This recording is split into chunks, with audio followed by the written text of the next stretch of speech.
오늘 말씀은요, 자녀를 어떻게 양육할까입니다. 자녀를 어떻게 양육할까?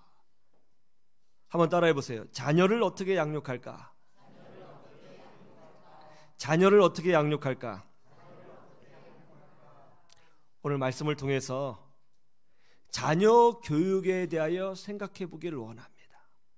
우리 예수님을 주로 섬기는 기독교 가정은 자녀를 어떤 기준을 가지고 양육해야 될까요? 오늘 본문 말씀을 보면 야곱의 자녀들이 등장합니다. 그 중에 요셉이 주인공으로 등장하기 시작합니다. 야곱이 아들 요셉을 특별히 많이 사랑했던 모양입니다.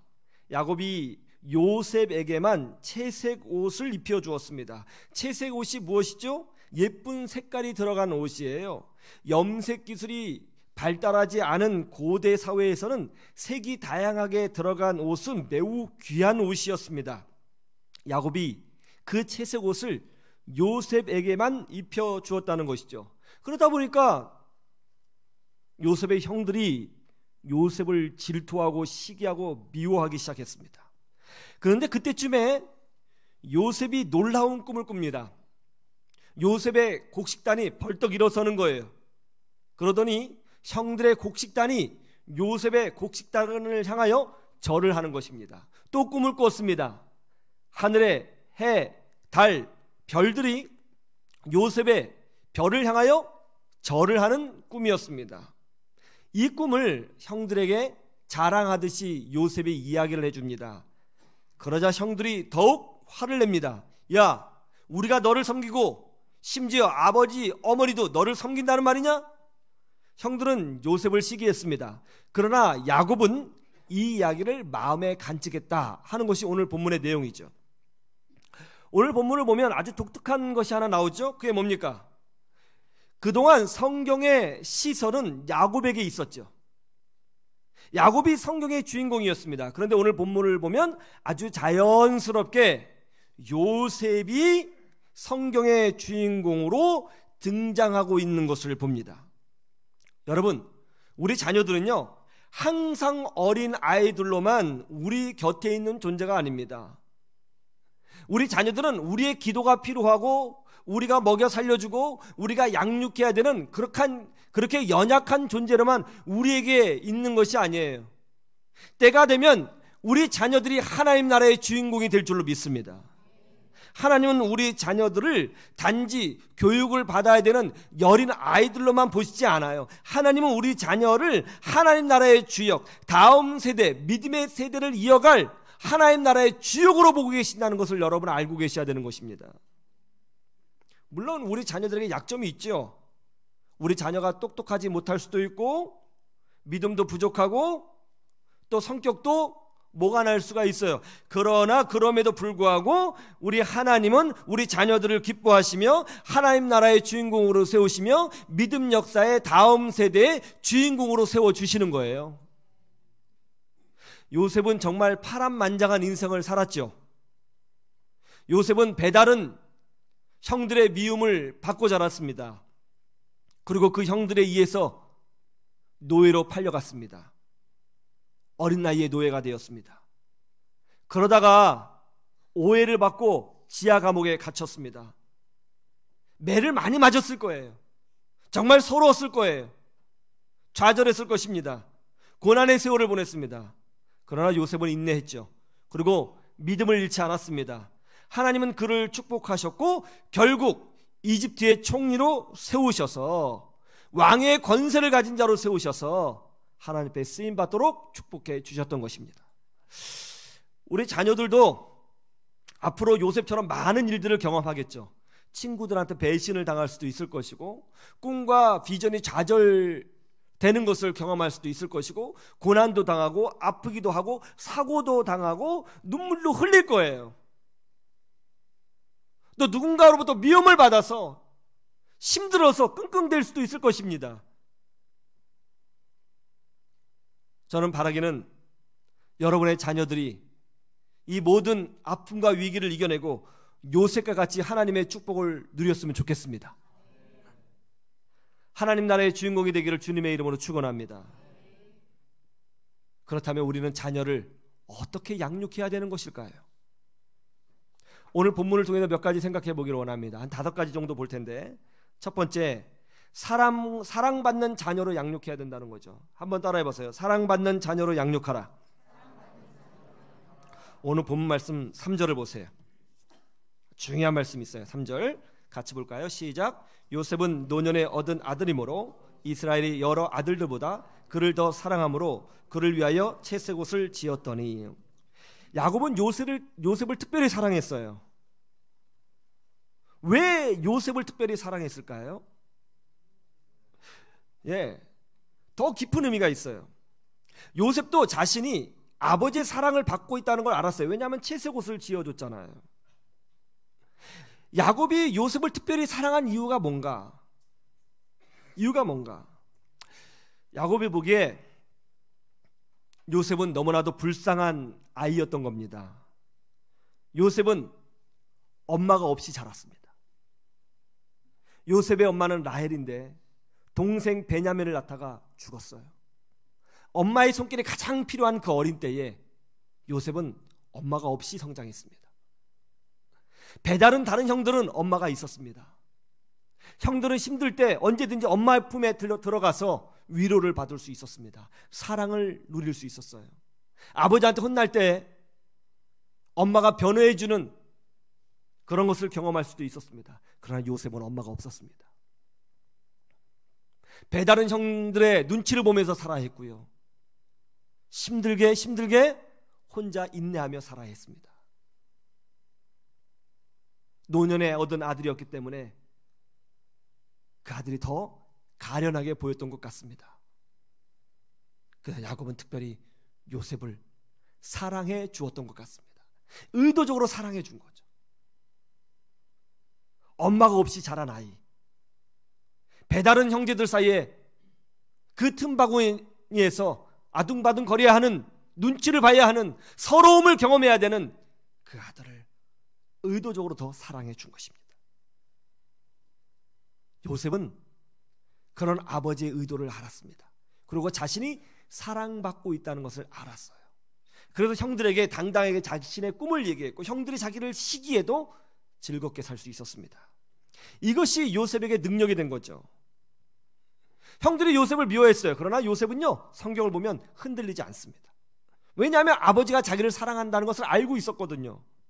형들이 자신을 노예로 팔아버렸습니다. 그러나 요셉은 그 고난의 자리, 눈물의 자리에서 믿음을 저버리지 않았습니다. 왜냐하면 자신이 아버지의 사랑을 받고 있다는 것을 확신했거든요. 그래서 요셉이 이집트의 총리가 된 다음에 제일 먼저 한 것이 뭐예요? 아버지를 모셔오는 일이었어요. 여러분, 사랑받는 아이는요, 고난이 와도 흔들리지 않습니다. 우리는 자녀를 양육할 때에 내가 너를 사랑한다, 너는 사랑받고 있는 자녀다, 이런 사실을 어떤 방식으로든지 알려주고 표현해 줘야 되는 거예요. 지난주에 40대 여성의 전화 상담을 받았습니다. 이분은 어렸을 때 교회를 다녔는데 현재는 신앙생활을 하지 않습니다. 그런데 지금 심각한 우울증을 경험하고 있어요. 자살을 3번이나 시도했다고 그래요. 제가 물어보니까 한 번은 약으로, 2번은 목을 맸다는 거래요. 환청이 들려요. 30대 여성의 목소리와 40대 남성의 목소리가 들린답니다. 그런데 30대 여성이 자꾸 자기에게 죽으라고 그런다는 거예요. 그래서 그 말을 들으면 죽고 싶은 충동이 더 강해지고, 그래서 자살 시도를 하게 되었다는 거죠. 40대 남성은 끊임없이 자기에 대해서 나쁜 말을 계속 쏟아낸다는 거예요. 그리고 때로는 8살 된 남자아이가 보인다는 거예요. 줄무늬가 옆으로 된 옷을 입고 있다는 거죠. 그래서 제가 약을 먹고 있냐고 그랬더니 병원에 가서 조울증 진단을 받고 약을 복용하고 있다는 거예요. 그래서 제가 물었어요. 지금도 환청이 들리세요? 안 들려요. 그러는 거예요. 약을 드셨더니 안 들려요? 예, 안 들려요. 제가 그랬습니다. 자매님, 저는 의사가 아닙니다. 솔직히 말씀해 주세요. 안 들려요? 그랬더니 들려요. 그러는 거예요. 혹시 마음속에 어떤 원한이나 원망이나 답답함이 있을 겁니다. 그렇죠? 예, 목사님, 그렇습니다.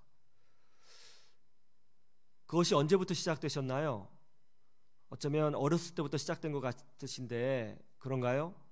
예, 어렸을 때부터 시작했습니다. 원망과 분노가 가득하실 텐데 그러면 누구를 향한 원망과 분노입니까? 누가 제일 미우세요? 한참 있더니 그분이 그래요. 엄마요. 왜 엄마가 밉습니까? 그랬더니 이런 얘기를 해주는 거예요. 이분이 초등학교 2학년 때 아버지가 돌아가셨대요.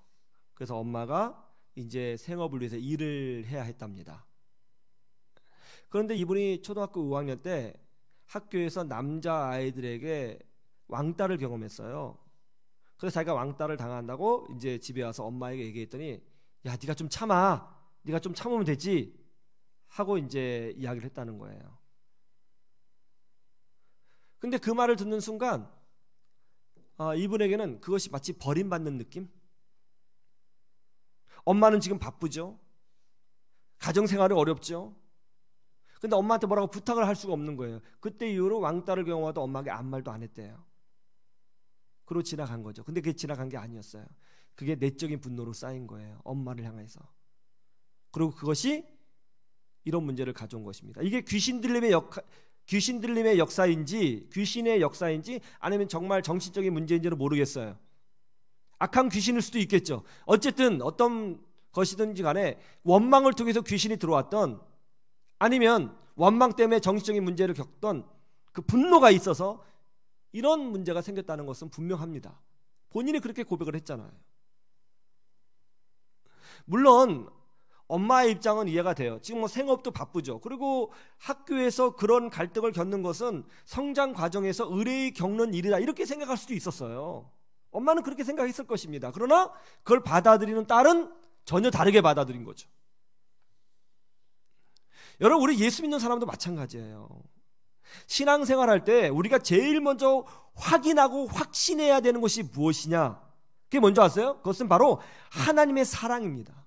하나님께서 나를 아끼시고 사랑하신다는 사실을 우리는 성경을 통해서 확신하고 또 믿어야 되는 줄로 믿습니다.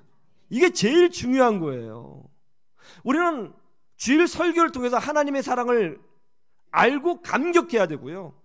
우리는 찬송을 통해서 기도를 통해서 하나님의 용서와 하나님의 자비와 하나님의 은혜를 누려야 되는 거예요. 이것이 신앙생활 중에서 제일 중요한 것입니다.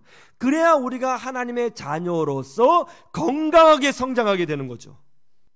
왜 어린 시절 신앙생활 하다가 세상으로 떠나는 것입니까? 자신이 사랑받는 하나님의 자녀라는 것을 모르기 때문에 그런 거예요. 경험하지 못했거든요. 왜 주일날 교회에 앉아있어도 흐리멍텅한 눈빛으로 예배를 드리는 것입니까? 아무런 감격이 없이 예배드려요. 내가 하나님의 사랑받는 자녀라는 감격이 없거든요. 여러분, 예수 그리스도의 십자가를 보세요. 예수님의 십자가는요, 단순한 희생 사건이 아니에요. 그것은 자기 생명을 주시기까지 우리를 살리기 위해서 생명을 내어주신 아버지 하나님의 사랑의 흔적이요, 증거요, 표적인 것입니다. 모든 신학자가 이런 얘기를 해요. 복음의 정수가 뭔가? 그건 십자가다 이렇게 얘기합니다. 십자가 사건이 복음의 정수고 핵심이라는 거죠. 근데 십자가는 뭡니까? 십자가는 하나님의 사랑이에요. 그러면 복음의 핵심이 뭡니까? 그건 하나님의 사랑입니다. 하나님이 세상을 이처럼 사랑하사 독생자를 주셨으니죠. 우리 자녀들에게 무엇을 가르쳐야 되는 것입니까? 사랑받는 자녀라는 것을 알게 해줘야 되는 것입니다. 말을 들어주고 인내해주고 웃어주고 편들어주고 용서해주고 안아주고 품어줘야 되는 거예요. 적극적으로 사랑을 표현하셔야 되는 것입니다.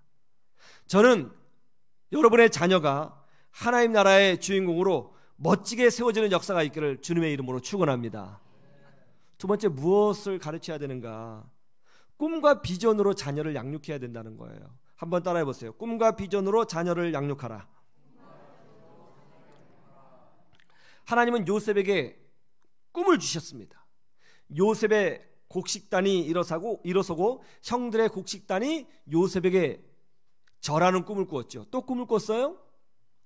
해, 달, 별들이 요셉의 별에게 절하는 꿈이었습니다. 여러분, 야곱의 다른 이름이 뭐였죠? 우리가 그동안 봤죠. 야곱의 다른 이름 이스라엘이었죠. 이스라엘이 야곱 개인의 이름만 됐나요? 나중에는 이것이 한 민족, 한 공동체의 이름이 되었죠. 그래서 이스라엘이라는 말은 어떤 뜻이냐면 하나님의 백성이라는 뜻을 갖고 있어요. 하나님의 백성. 여러분, 하나님의 백성을 다른 말로 뭐라고 표현할 수 있을까요? 교회라고 표현할 수 있어요.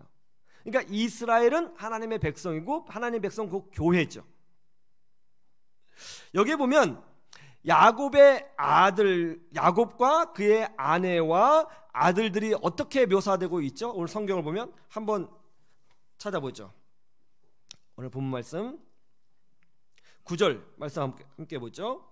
9절 시작. 요셉이 다시 꿈을 꾸고 그의 형들에게 말해 이르되 내가 또 꿈을 꾼즉 해와 달과 11별이 내게 절하더이다 하니라. 그랬더니 형들이 뭐라고 그러냐면 아버지와 어머니하고 우리가 너한테 절한다는 얘기냐 그렇게 했죠. 그러니까는 해, 달, 별들은 이스라엘 가족, 이스라엘 공동체를 상징하는 표적이에요. 여러분, 서양 언어에는 남성 명사가 있고 여성 명사가 있다는 거 여러분 아시죠? 이 성경에 나오는 교회라는 단어는 에클레시아라고 하는데 이 교회는 여성 명사입니다. 그래서 존 칼빈은 교회를 어머니의 품이라고 이야기했어요. 성도를 양육하는 어머니의 품, 여성 명사죠. 그러면서 동시에 이 교회를 하나님의 백성의 공동체라고 얘기해요. 해, 달, 별들로 표현할 수 있는 것이죠. 이 부분이 요한계시록 12장 1절에서 이렇게 나옵니다. 한번 찾아보시죠. 요한계시록 12장 1절.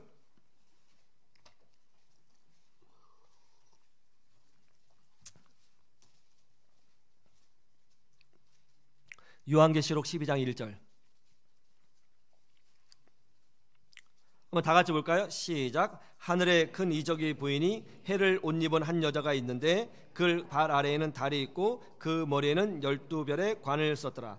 여기 보세요. 여기 보면은 해가 나오고 달이 나오고 별이 나오죠.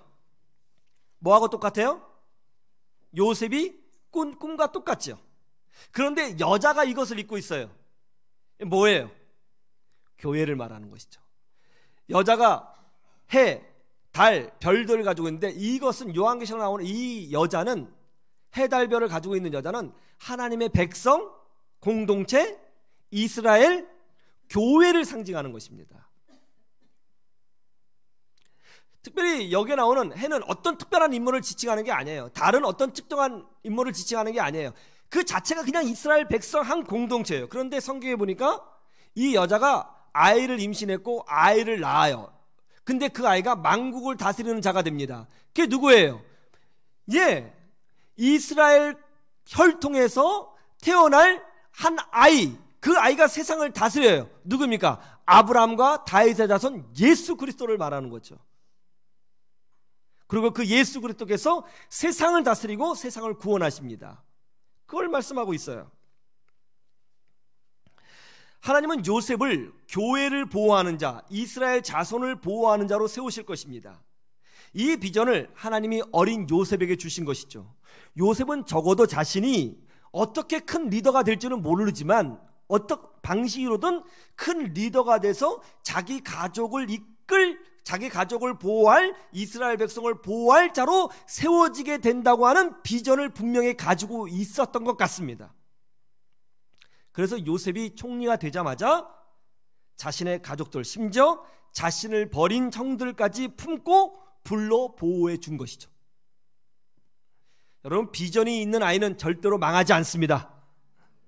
우리는 자녀들에게 하나님께서 주시는 꿈을 품은 자녀로 양육해야 되는 줄로 믿습니다. 그래서 우리는 늘 자녀들에게 하나님께서 주시는 꿈을 꾸라고 격려해 줘야 되는 것이죠. 하나님과 동행하는 자녀가 되기를 위해서 기도해 주어야 되는 것입니다. 예전에 인터넷에 발사진 하나가 올라왔는데 이것을 우리 한국 사회를 아주 뜨겁게 달구었죠. 이 발사진을 보면 상처가 있고 발가락이 구부러지고 막 아주 이렇게 마치 희귀병에 걸린 사람의 발처럼 그래 못난이 발 하나 사진이 올라왔어요. 근데 이 발 사진이 누구였냐? 바로 박지성의 발이었죠. 박지성. 예. 축구화 신고 축구 잘해보겠다고 수천 수만 번 공을 찼던 박지성의 발 다 틀어졌어요. 더더군다나 박지성의 발은 평발이지 않았습니까?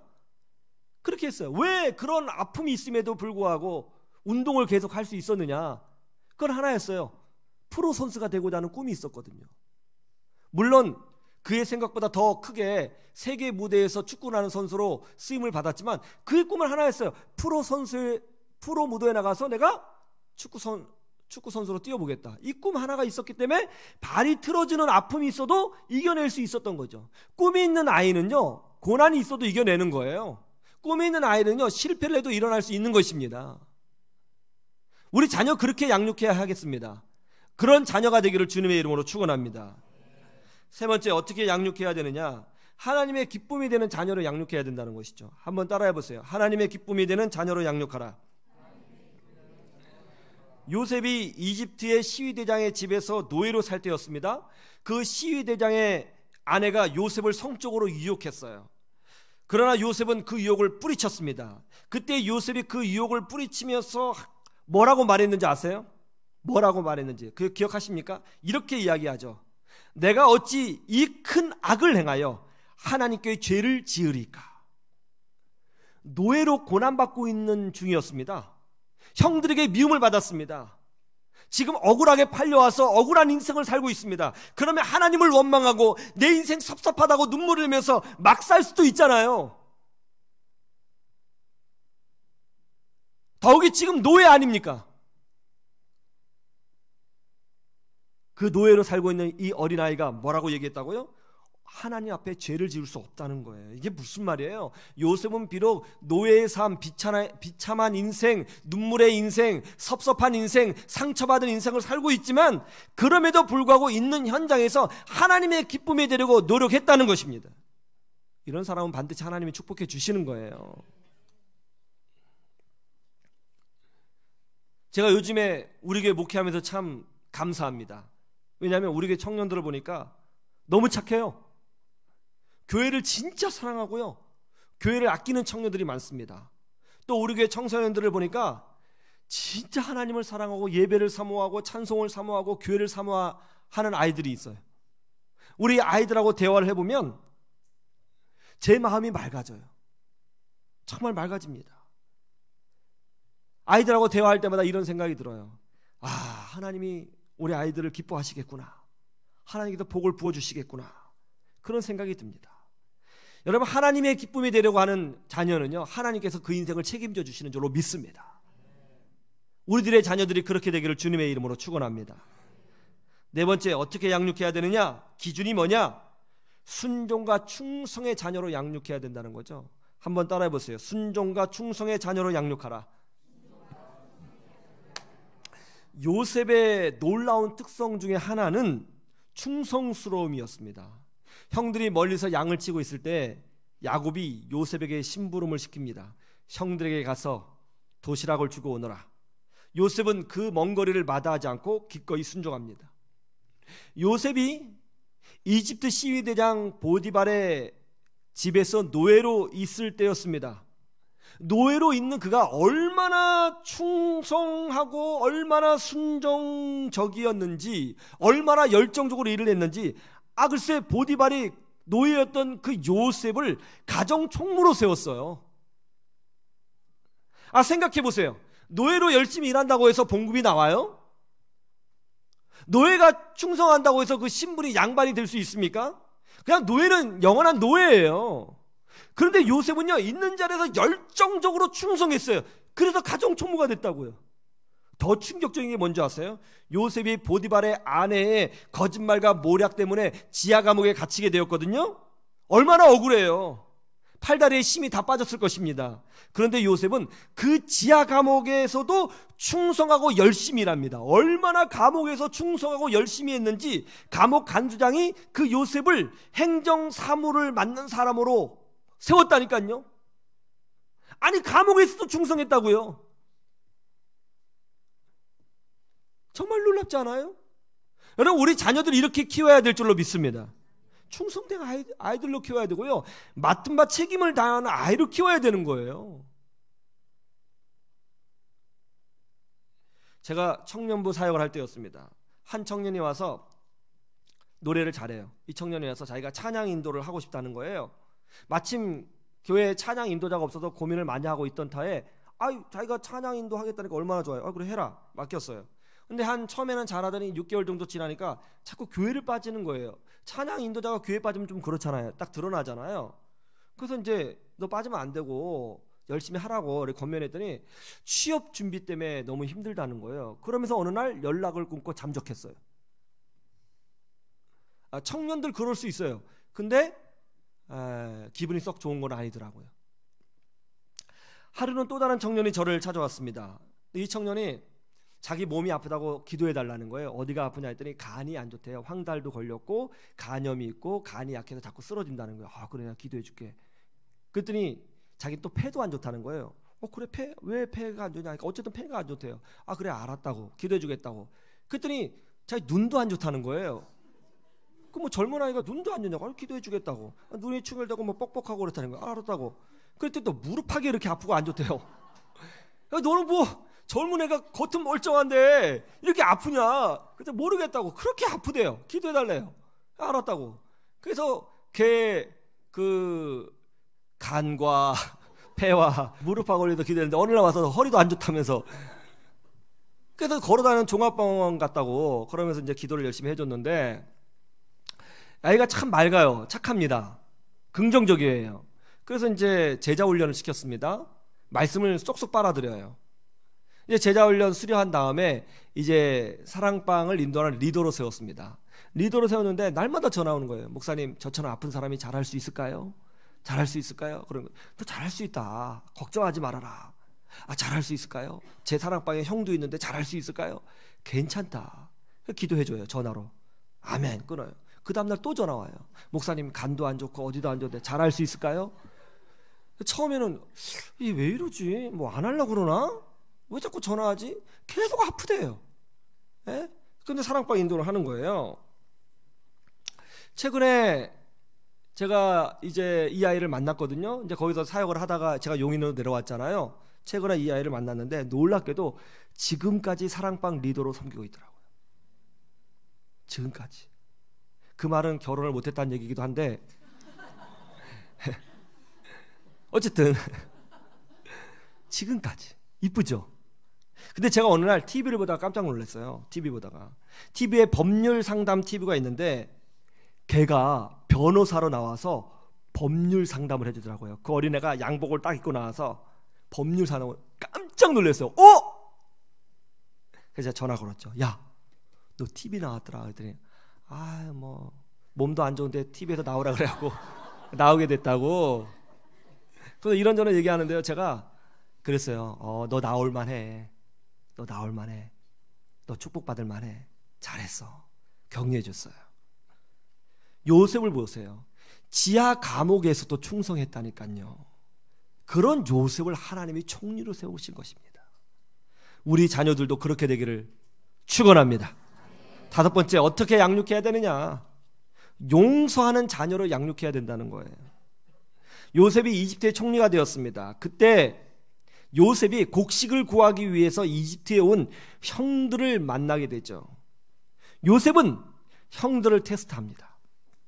아직도 나쁜 마음이 여전히 있는지, 아니면 지난날의 과거를 후회하고 누이치고 있는지 그걸 알기를 원했어요. 테스트해봤어요. 테스트해보니까 형들이 지난날의 과거를 후회하고 뉘우치고 있더라고요. 그러자 요셉이 자신의 신분을 드러내면서 형들을 부둥켜 안고 엉엉 울면서 용서해주고 품어줍니다. 여러분, 용서할 수 있다는 것, 이거 능력입니다. 이거 능력이에요. 그리고 그는 이스라엘 공동체를 살리는 리더로 세움받게 되는 것이죠. 오늘날 청소년, 청년들의 가장 큰 약점이 뭔지 아세요? 스마트폰을 쓰는 아이들의 가장 큰 약점이 뭔지 아세요? 너무 쉽게 화를 내고요, 너무 쉽게 사람에게 삐지고요, 너무 쉽게 용서하지 못한다는 거예요. 용서하지 못한다는 건 뭡니까? 그릇이 작다는 것이죠. 작은 그릇이 어떻게 큰 축복을 받아 누릴 수가 있겠습니까? 그렇지 않아요? 대범해야죠. 그릇이 커야죠. 툭툭 털을 줄 알아야죠. 우리 자녀들 그렇게 되지 않겠어요? 사복고시 준비생이 있었는데 위염으로 크게 고생을 했습니다. 근데 그러다가 그것이 이제 위궤양이 되었어요. 약을 먹었는데 잘 치유가 되지 않아요. 좀 증세가 좋아지다가 또 나빠지고 그래요. 그때 의사 선생님이 물었습니다. 학생, 혹시 마음속에 해결하지 못한 어떤 스트레스가 있어? 혹시 마음속에 어떤 원한이 있는가? 그러자 그 학생이 자신의 과거를 얘기합니다. 어렸을 때 동네에 큰 부자가 있었는데 그분이 자꾸 자기네 논을 조금씩 침범하면서 땅을 넓히더라는 거예요. 그래서 그 문제로 할아버지가 화가 나서 그분하고 대판 싸웠는데 글쎄 그 부자분이 할아버지를 툭 밀었대요. 그 뒤로 넘어져가지고 돌에 부딪혀서 그것 때문에 돌아가셨다는 거예요. 고소했답니다. 고소했더니 그분이 나는 민족이 없다고 막 발뺌을 하고 돈으로 좋은 변호사 써서 무죄로 풀려났다는 거예요. 그때 너무나 화가 나가지고 어떻게 이럴 수가 있느냐, 내가 복수해야겠다, 그런 마음을 먹고 법대에 들어가서 이제 사법고시를 준비하겠다는 거예요. 근데 사법고시를 준비하는데 자꾸 떨어지죠. 그러니까 막 화가 나고 원한이 생기는 거예요. 그러니까 위가 고장나고 위궤양이 생겼어요. 그때 의사 선생님이 이렇게 얘기합니다. 이보게, 자네 복수하기 전에 자네가 먼저 죽게 생겼어. 원한을 풀어야 돼. 자네 교회 다니고 예수님을 영접하게, 그리고 용서하게. 그래야 자네도 살고 자네 가족도 사는 거야. 이 청년이 그 조언을 받아들여서 교회 다니면서 신앙생활을 하기 시작했습니다. 그리고 예수님을 인격적으로 만났어요. 성령 체험했어요. 할렐루야. 그리고 말씀으로 은혜를 받았는데요, 정말 치유가 되는 거예요. 그러다 어느 날 내가 마음에 털어버려야겠다, 용서해야겠다 하고 정말 힘들었지만 그 옛날에 그 부자분을 마음으로 탁 용서를 했답니다. 용서를 했는데요, 갑자기 왜 그런지 모르는데 눈물이 막 쏟아지더라는 거예요. 그게 서러움의 눈물인지 분노의 눈물인지 모르겠지만 눈물이 막 쏟아지더라는 거예요. 근데 한참 울고 나니까 그렇게 마음이 시원하더랍니다. 그때 이후로 몸이 조금씩 좋아지더니 위궤양이 완전히 치유가 되었습니다. 몸이 건강해지니까 공부를 더 잘할 수 있게 되었죠. 결국 사법고시에 합격하게 되었습니다. 여러분, 용서할 수 있는 거 능력입니다. 하나님은 우리가 용서하는 사람이 되기를 원하시는 것입니다. 능력의 사람이 되기를 원하시는 것입니다. 우리 자녀들 그렇게 키워야 되는 거예요. 오늘 이 5가지 자녀 교육의 원리는 사실은 우리 자녀들에게 향한 말씀이기도 하지만 동시에 하나님의 자녀인 우리를 향한 말씀이기도 한 거예요. 우리 자녀들은 하나님 나라의 주인공들이고 하나님 나라의 기쁨이며 다음 믿음 세대를 이어갈 영적 리더인 것입니다. 잘 양육하십시오. 기도로 양육하십시오. 온 마음 다해 축복해 주십시오. 복된 자녀가 될 수 있도록 이끌어 주십시오. 그래서 여러분의 자녀들이 하나님의 기쁨이 되고 교회의 자랑이 되고 가정의 자랑이 되는 역사가 일어나기를 주님의 이름으로 축원합니다. 축원합니다.